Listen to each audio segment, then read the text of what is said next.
கொள். வழிகள் எல்லாம் அவரை நினைத்துக்கொள்னா என்ன அர்த்தம்? எல்லாத்திலையும், உன்னுடைய வாழ்க்கையின் எல்லா அம்சத்திலையும் அவரை நினைத்துக்கொள்.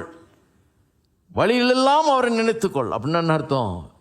வெறும் ஞாயிற்றுக்கிழமை போய் அல்லையா அல்லையா 4 தடவை சொல்லிட்டு வந்துடுன்னு. வெறும் ஞாயிற்றுக்கிழமை போயிட்டு ஊன்னு ஆண்டவரே நேசிக்கிறேன்னு கண்ணீர் விட்டு அழுது ஜெபம் பண்ணிட்டு ஒரு பிரசங்கத்தை கேட்டு வந்துருன்னு அர்த்தம் இல்லை. உன் வழிகளில் எல்லாம்னா காலையில் வேலைக்கு போகும்போது நாளைக்கு அவரை நினைத்துக்கொள். கர்த்தர் எவ்வளோ உதவுறாரு, எவ்வளோ ஞானத்தை தர்றாரு, எவ்வளோ காப்பாற்றுறாரு, எவ்வளோ விடுவிக்கிறார் பிரச்சனையிலேருந்து. எத்தனையோ கண்ணிகள், எத்தனையோ இடையூறுகள், எத்தனையோ பிரச்சனைகள் பிசாசு அழிக்கிறதுக்கு எப்படி எப்படியோ முயற்சி பண்ணுறான். எல்லாத்தையும் காப்பாற்றி தான் இவ்வளோ தூரம் வந்திருக்கிறோம் இல்லையா? நம்ம எல்லாருக்குமே கர்த்தர் எவ்வளோ காப்பாற்றிருக்காரு பாருங்க. பிசாசு பொல்லாதவன். எங்கே ட்ராப் பண்ணி எங்கே ஆளை கவுத்தரலாம், எங்கே தோக்கடிச்சிடலாம், எங்கே ஒன்றும் இல்லாமல் ஆக்கிடலாம், இவனை எப்படி பிச்சைக்காரனாகிறது, அதுதான் அவன் வேலை.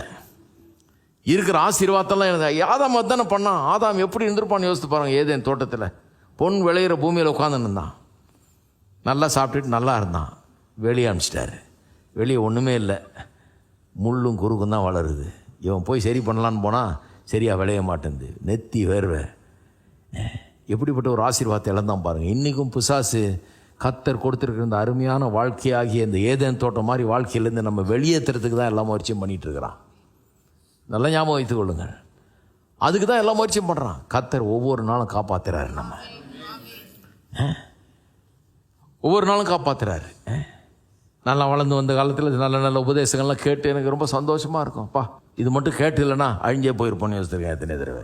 நல்ல காலம் இதை சொன்னாங்க, தெரிஞ்சுக்கிட்டோம். இல்லைன்னா கெட்டே போயிருப்போம், இல்லைன்னா எங்கேயோ போய் நாசமாக போயிட்டுருப்போம். இந்த அறிவு காப்பாற்றுது, இந்த ஞானம் காப்பாற்றுது. கர்த்தர் போதித்து நடத்துகிறார். எவ்வளோ அருமையாக காப்பாற்றுறார் கர்த்தர்.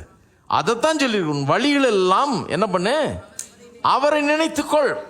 எத்தனை பேர் நாளைக்கு கர்த்தரை நினச்சிக்கொள்ள போகிறீங்க? சிலருக்கு ஞாயிற்றுக்கிழமை தான் கர்த்தர் ஞாபகம் வருது.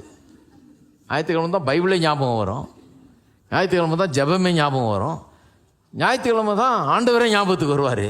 திங்கள்லேருந்து சனி வரைக்கும் என்னங்க ஒரே உலகத்தில் மல்லு கொடுக்குறதோடு சரியாக இருக்குதுன்றாங்க. இல்லை, காலையில் எழுந்திரிச்சோன்னா கர்த்தரை நினைத்துக்கொள். கர்த்தருடைய உதவி எனக்கு தேவை, அவருடைய கிருபை எனக்கு தேவை, அவருடைய ஞானம் எனக்கு தேவை, அவருடைய தயவு எனக்கு தேவை. அது இருக்குது.